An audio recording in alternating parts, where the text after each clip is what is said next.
Hello students, आपका एक बार फिर से स्वागत है। जैसा कि आप जानते हैं कि मूल अधिकार के मैंने आर्टिकल 12, आर्टिकल 13 के बारे में आपको अपनी पहली 2 वीडियो में मैंने आपको बता दिया है। जहां आर्टिकल 12 जो संबंधित है वो राज्य संबंधी परिभाषा से है, स्टेट डेफिनेशन से संबंधित है, और आर्टिकल 30 जुडिशियल रिव्यू न्यायिक पुनर्विलोकन से संबंधित है। उसमें केस वाइज मैंने काफ़ी डिस्कशन किया था। अब हम और अगले आर्टिकल पे बात करें, पहले हम चर्चा कर लेते हैं कि हमारे कुल फंडामेंटल राइट्स कितने हैं, मूल अधिकार कितने हैं।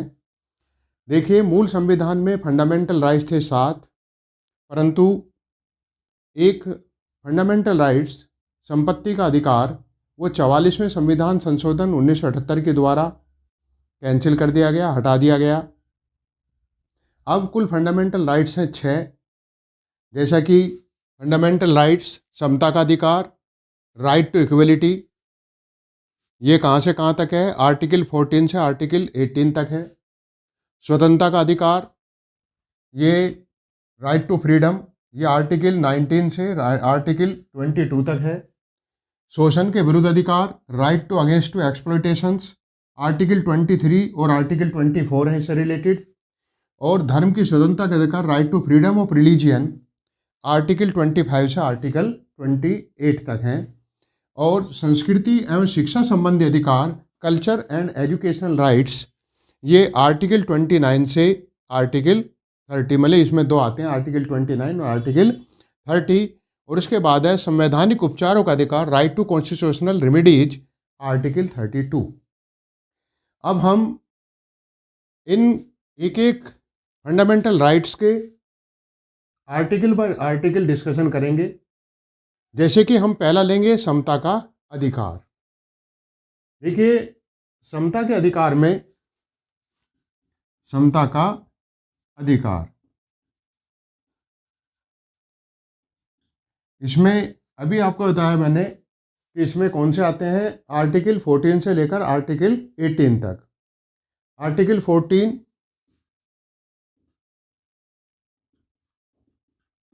ये है विधि के समक्ष समता और विधि का समान संरक्षण, equal before law and equal protection of law. क्या है?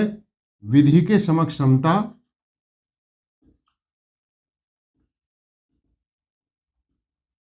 व विधि का समान संरक्षण।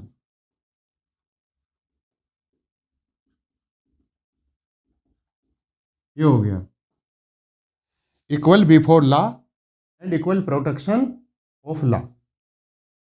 ठीक है। दूसरा आता है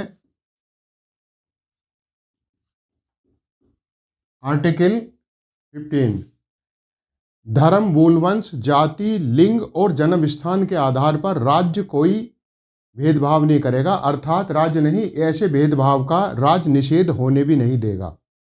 prohibits discrimination by the state based on religion, caste, race and place of birth.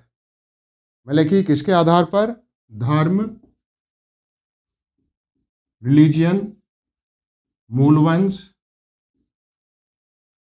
धर्म, मूलवंश, जाति, लिंग और जन्म स्थान के आधार पर, जन्म स्थान के आधार पर निषेध।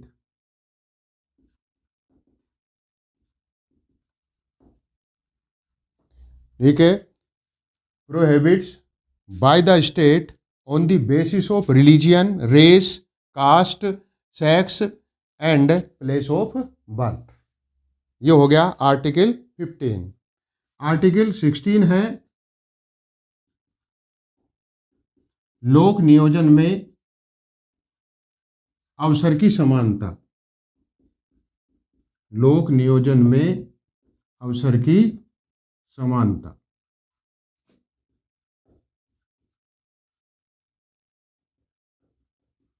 लोक नियोजन में अवसर की समानता, equality of opportunity in public employment. ठीक है। लोक नियोजन में अवसर की समानता। 17वां है अस्पृश्यता का अंत, आर्टिकल 17। अस्पृश्यता का अनटचेबिलिटी, अस्पृश्यता का अंत।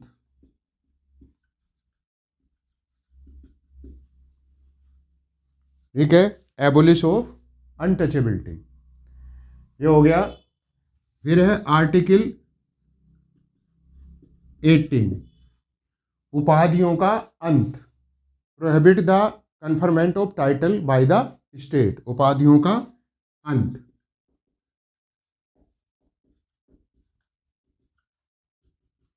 तो देखिए आप, ये हो गया समता अधिकार। अब हम आर्टिकल बाय आर्टिकल, पहले हम, जैसे कि अब मैंने आपको बताया कि 6 फंडामेंटल राइट्स हैं, पहले हम लेते हैं समता के अधिकार। और समता के अधिकार में भी मैंने आपको बताया आर्टिकल 14, 15, 16, 17, 18 इनके क्या शीर्षक हैं, ये मैंने बताया। अब हम डिटेल से डिस्कशन करेंगे आर्टिकल 14 पर। देखिए, डिटेल से कहने का मतलब मेरा ये है, क्योंकि आजकल जो यूपीएससी में या राज्य लोक सेवा आयोग में जितने भी हायर एग्जाम हैं, उनमें आजकल सीधे क्वेश्चन नहीं आते हैं कि भाई जैसे क्या आर्टिकल 14 किससे रिलेटेड है या आर्टिकल 15 किससे रिलेटेड, ऐसा सीधे क्वेश्चन नहीं आते हैं। अब क्या आता है कि आर्टिकल 14, जैसे कि हमने बताया कि संविधान के जो आर्टिकल हैं वो शब्द से नहीं है। आजकल हमारा जो प्रशासन है या आजकल जो राज्य है, लोगों के हर क्षेत्र के अंदर एंटर कर गया है, चाहे वो सामाजिक क्षेत्र हो, इकोनॉमिक क्षेत्र हो, या कहिए कि आप उसका जो भी उसके जीवन को प्रभावित करने वाले जितने भी एरियाज हैं, सब में आजकल प्रशासन एंटर कर चुका है। तो इसलिए किसी भी तरीके से राज्य की कोई भी नीतियां व्यक्ति को कहीं ना कहीं किसी ना किसी रूप में वो प्रभावित अवश्य करती हैं, जहां उसकी स्वतंत्रता का हनन कर सकती हैं। इसलिए हम केस बाय केस, जो सुप्रीम कोर्ट ने अपने डिसीजन दिए हैं, हाई कोर्ट ने अपने डिसीजन दिए हैं, उनके आधार पर हम आर्टिकल 14, हर आर्टिकल में जो विधि के समक्ष समता, विधि का समान संरक्षण है या अन्य और बातें हैं, उन पर हम वाइडली डिस्कशन करेंगे। क्योंकि क्वेश्चन भी आजकल केसेस से निकल कर आते हैं, सीधे कॉन्स्टिट्यूशन से क्वेश्चन प्राप्त नहीं होते हैं। तो अब हम क्या लेंगे, आर्टिकल 14।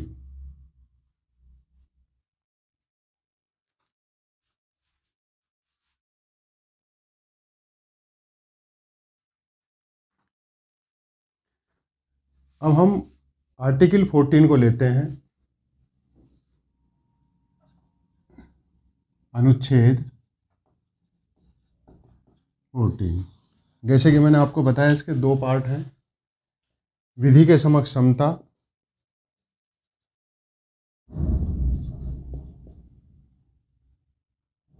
विधि के समक्ष समता और विधि का समान संरक्षण।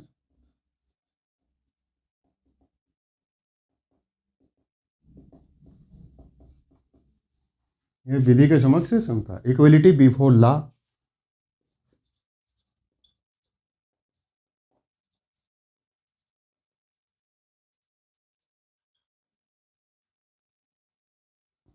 और इक्वल प्रोटेक्शन ऑफ लॉ।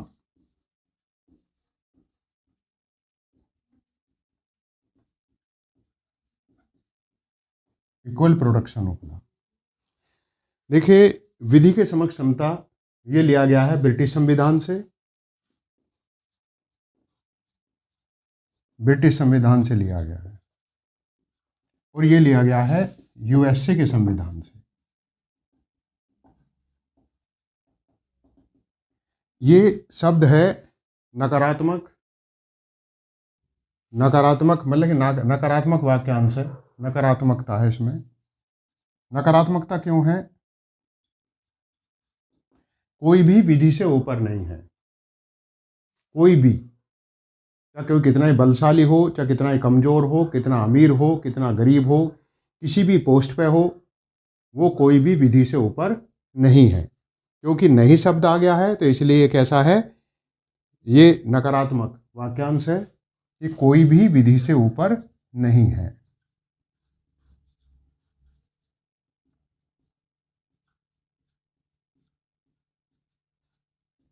जो प्रोफेसर डायसी का एक प्रसिद्ध वाक्य है, विधि का शासन। तो विधि के शासन का मतलब यह होता है कि कोई भी विधि से ऊपर नहीं है, और हमारी सर्वोच्च विधि क्या है? संविधान।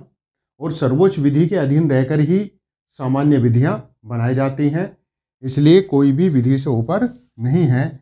और ये किसने दिया था? प्रोफेसर डायसी ने कहा था। प्रोफेसर डायसी ने बताया था इसको ही, विधि के समक्ष समता ही क्या है?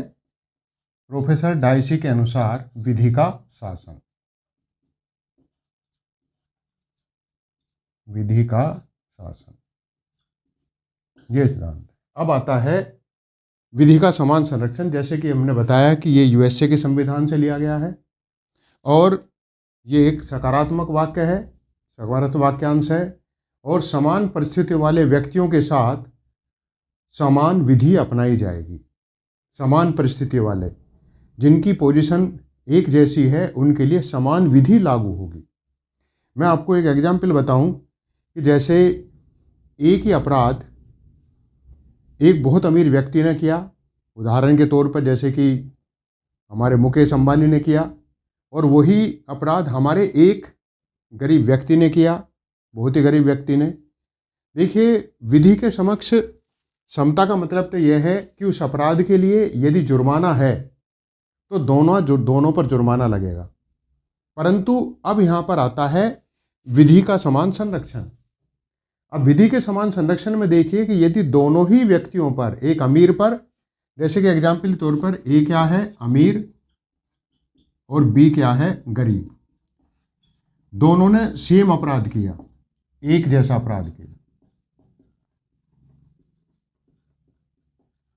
या दोनों ने क्या किया? करप्शन किया, भ्रष्टाचार किया, या कुछ भी एक जैसा अपराध किया। तो एक जैसे अपराध के तहत यदि हम यहाँ क्या करें? विधि के समक्ष समता, तो विधि के समक्ष समता में तो दोनों पर लागू होगा। अर्थात दोनों को यदि उस अपराध में जुर्माना है तो उसमें क्या होगा? तो दोनों पर जुर्माना लगाया जाएगा। अब बात यहाँ आती है, यदि जुर्माने की राशि, अब यहाँ पर लागू क्या होगा? विधि का समान संरक्षण। यदि जुर्माने की राशि दोनों पर एक जैसे लगाई जाए, अमीर व्यक्ति पर भी कह दिया जाए कि इसको भी 1,00,000 रुपये भरने हैं, और इस पर भी जुर्माना कितने का लगाया जाए? 1,00,000 रुपये का। अब आप सोचिए कि अमीर व्यक्ति के लिए तो 1,00,000 रुपये भरना बड़ा आसान होगा, परंतु गरीब व्यक्ति के लिए 1,00,000 की भरपाई करना बड़ा मुश्किल काम होगा। अगर यहाँ विधि का समान संरक्षण हमने लागू नहीं किया, विधि के समक्ष समता का कानून तो लागू कर दिया, परंतु सताया कौन जाएगा? गरीब आदमी, क्योंकि उसको 1,00,000 रुपये जमा करने में असाध्य कष्टों का, बहुत ज़्यादा कष्टों का सामना करना पड़ेगा, और उसके लिए बड़ा मुश्किल काम हो जाएगा। एक तरह से इसको सजा हो गई, और ये नहीं। तो इसका मतलब क्या हो गया? विधि का समान संरक्षण यदि हमने लागू नहीं किया, जब बेशक विधि के समक्ष समता है, तो इसका भी उल्लंघन हो जाता है। अर्थात विधि का समान संरक्षण और विधि के समक्ष समता एक दूसरे के क्या हैं? पूरक हैं। मतलब कि यदि हमने इसका पालन नहीं कराया, तो समझो विधि के समक्ष समता भी खत्म हो गई। तो इसलिए क्या है कि अब परिस्थितियों के हिसाब से यदि इस पर 1,00,000 रुपये का जुर्माना है, तो इस पर करीब, जैसे कि हम कहें कि इस पर हमें कितना लगाना पड़ेगा? 10 करोड़ रुपए का जुर्माना। क्योंकि अभी मैंने आपको बताया था कि समान परिस्थितियों वाले व्यक्तियों के साथ समान व्यवहार किया जाएगा, और यदि दोनों की परिस्थितियां सेम नहीं हैं, तो उनके लिए कानून इस तरह से इम्प्लीमेंट किया जाएगा कि ताकि दोनों को सेम कष्ट हो, यानी कि सेम सजा का अनुभव हो। तो अगर इसको 1,00,000 है गरीब को, तो इसको 10 करोड़ रुपए का, अमीर आदमी पर 10 करोड़ रुपए का जुर्माना लगेगा। और आपने देखा भी होगा कि जब अमीर व्यक्ति जेल वेल जाता है, तो उसको जो जमानत राशि उसे जमा करनी पड़ती है, उसे काफ़ी बड़ी रकम जमा करनी पड़ती है। और वहीं यदि कोई गरीब व्यक्ति जाता है, तो उसे बहुत थोड़ी राशि जमानत राशि के रूप में जमा करनी पड़ती है। अब मैं आपको बताऊं कि अनुच्छेद 14 जो है, ये हमारे संविधान, हमारी न्यायपालिका ने इसे आधारभूत ढांचे के अंतर्गत शामिल किया। अर्थात संविधान संशोधन 368 के द्वारा इसको संशोधित नहीं किया जा सकता। एक और इसमें गुण है, नैसर्गिक न्याय इसमें स्वतः ही समाहित है, नेचुरल जस्टिस। और क्या है? ये अनुच्छेद 14 नागरिक और अनागरिक दोनों के लिए उपलब्ध है, नागरिक और अनागरिक। मतलब कि हमारे देश का नागरिक हो चाहे विदेश से आया हो, इसलिए क्या कहा गया है, व्यक्ति कहा गया है। इस अनुच्छेद में नागरिक नहीं जो हुआ भारतीय नागरिक, क्या हुआ है, कोई भी व्यक्ति विधि के समक्ष समता और विधि के समान संरक्षण का अधिकारी होगा। और क्या है, इसके अंदर एक विधिक व्यक्ति भी शामिल किया है। विधिक व्यक्ति है जैसे कोई कंपनी है, रजिस्टर्ड कंपनी है, वो विधिक व्यक्ति में आती है। ये चिरंजीव लाभ बनाम भारत संघवाद में सुप्रीम कोर्ट ने कहा था कि जो कंपनी है अपने में क्या है, एक विधिक व्यक्ति होती है। दूसरी बात यह है कि अनुच्छेद 14 मनमानेपन के विरुद्ध संरक्षण प्रदान करता है। देखो मैं आपको बताऊं कि जहाँ मनमानापन होगा तो वहाँ निश्चित बात है विधि के समक्ष समता और विधि का समान संरक्षण का उल्लंघन स्वतः ही हो जाएगा। इसलिए जहाँ मनमानापन के विरुद्ध ये संरक्षण है कि अपनी मर्जी से हम कोई भी सजा, उसको ऐसे सजा दे दी, उसको कम सजा दे दी, ऐसा कोई भेदभाव नहीं कर सकते। विधि में जो उल्लिखित है वो सबके लिए बराबर है। अब देखिए, नैसर्गिक न्याय के दो मूल सिद्धांत हैं। एक तो क्या है, पूर्वाग्रह की तुलना में नियम का, मतलब कि एक तो क्या है, पूर्वाग्रह नहीं होना चाहिए। जब कोई इस तरह का विधि लागू हो रही हो तो वो पूर्वाग्रह से लागू करते समय उसमें पूर्वाग्रह ना हो। पूर्वाग्रह का मतलब है जैसे किसी के प्रति हमारी सोच अलग है, जाति के प्रति, धर्म के प्रति या नस्ल के प्रति या जन्म स्थान के प्रति यदि हमारी कोई पहले से ही पूर्वाग्रह सोच बनी हुई है तो निश्चित बात है यदि पूर्वाग्रह से हम ग्रस्त हैं तो निश्चित बात है राज्य कभी भी यदि पूर्वाग्रह से ग्रस्त है किसी धर्म, जाति और उसके, तो कभी भी एक न्याय या एक समान कानून लागू नहीं कर सकता अर्थात विधि के समक्ष समता और विधि का समान संरक्षण का फॉलो नहीं कर सकता। तो ये नैसर्गिक न्याय में आती है। दूसरा क्या है, निष्पक्ष सुनवाई।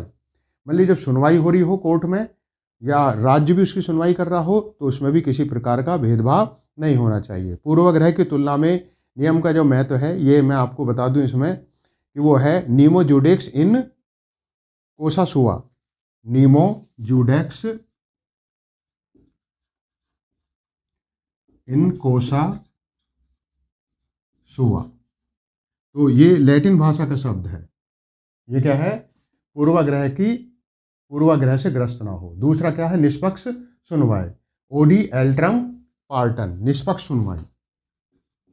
निष्पक्ष सुनवाई ये मुख्य वो है नेचुरल जस्टिस की। जैसे बताया कि क्या क्या है इसके अंदर, नेचुरल जस्टिस बताया था अनुच्छेद 14 में क्या है, नैसर्गिक न्याय भी है ये बताया। तो नैसर्गिक न्याय के दो मुख्य सिद्धांत हैं, न्यूमो जुडेक्स इन कोसा सुआ और निष्पक्ष सुनवाई को क्या बोला जाता है, audi alteram partem. Audi alteram partem. देखिए ये सवाल बहुत आए हुए हैं यहाँ से, बहुत, और काफ़ी इंपॉर्टेंट सवाल है यूपीएससी के लेवल से भी, एसएससी के लेवल से भी, और ये सवाल काफ़ी आए हैं, इसलिए यहाँ पे विशेष ध्यान देना है इसमें। अब बताया नहीं कि अनुच्छेद 14 केवल यही नहीं हो गया कि विधि के समक्ष समता, विधि का समान संरक्षण। अब सवाल वहाँ से निकल कर आते हैं कि विधि के समक्ष समता और विधि का समान संरक्षण कैसे लागू हो सकता है। आखिर उसमें ऐसी क्या फंडामेंटल बेसिक चीज़ें हैं कि जो विधि के समक्ष समता, विधि का समान संरक्षण को फुलफिल करती हैं, पूरी कर रही हैं। जैसे मैंने आपको बता दिया, आधारभूत ढांचा कर दिया, इसमें संशोधन नहीं हो सकता। नैसर्गिक न्याय इसके अंदर पहली है, नागरिक और अनागरिक दोनों को प्राप्त है, और विधिक व्यक्ति भी इसके अंतर्गत शामिल होते हैं और मनमानेपन के विरुद्ध हैं। और नैसर्गिक न्याय के दो मूल सिद्धांत दिए, एक तो पूर्वाग्रह से ग्रस्त ना हो और निष्पक्ष सुनवाई होनी चाहिए। देखिए ये जैसा कि मैंने आपको बताया आर्टिकल 14 के बारे में, इससे काफ़ी सवाल निकल आएंगे और काफ़ी अच्छे सवाल निकल के इससे आते हैं। और आप जब देखेंगे पहले प्रीवियस ईयर क्वेश्चन से जो यूपीएससी के हैं या एसएससी या राज्य लोक सेवा आयोग के हैं, आप उनको देखना कि वो सारे क्वेश्चंस जो मैंने आज पढ़ाया है सारे कवर होंगे। जय हिंद, धन्यवाद।